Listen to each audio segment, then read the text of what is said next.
requirements for the Supplemental Nutrition Assistance Program.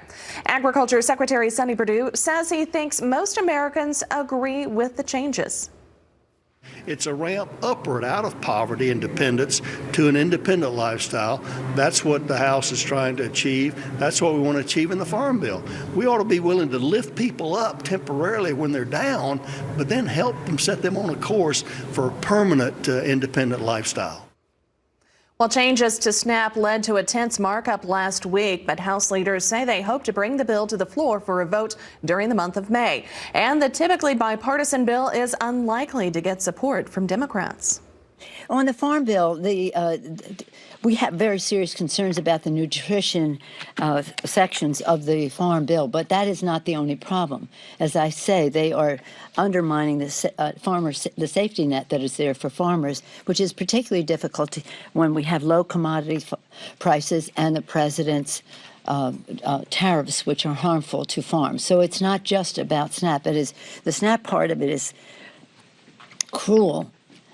But fixing it is not the only problem in the Farm Bill. Senate Ag leaders have repeatedly vowed to take a bipartisan approach to their Farm Bill, saying the House's changes to the nutrition title wouldn't pass the upper chamber. The Senate Ag Committee could release its draft of the bill next month. While nutrition is certain to be one of the most fiercely debated parts of the Farm Bill that's currently making its way to the House floor, RFD-TV's Sarah Mock talks with the chairman of the Nutrition Subcommittee to get his take on the evolving debate.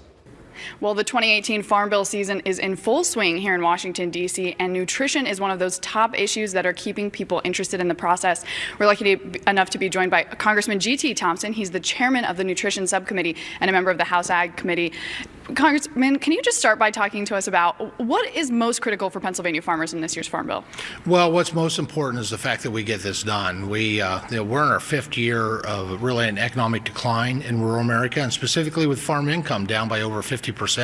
So there's a level of urgency, I believe, that we need good policy, we need great policy, and I think we have it in this Farm Bill actually, and we need to get it done. You know, this one doesn't actually expire until September 30th of this year, but we need the certainty now. What is in this Farm Bill to help dairy producers that maybe is a little different from 2014? Well, we've improved that. There's two sides to dairy policy, and sort of starting getting the cart before the horse, but the safety net programs, let me start there. And we've really taken measures already in legislation that's passed. Senate passed it and President Trump signed it. So it's not a part of the Farm Bill, but we've actually reformed and really fixed the safety net program. Could you talk a little bit about your forestry priorities and how that worked into 2018?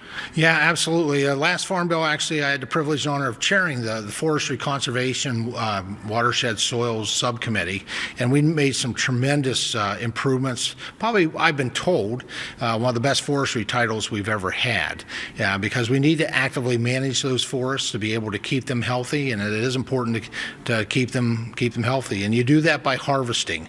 And so we've made some improvements. There are some more tools, though, that I know our national forests need to be able to continue to improve their work at approaching their harvest level at a sustainable growth rate.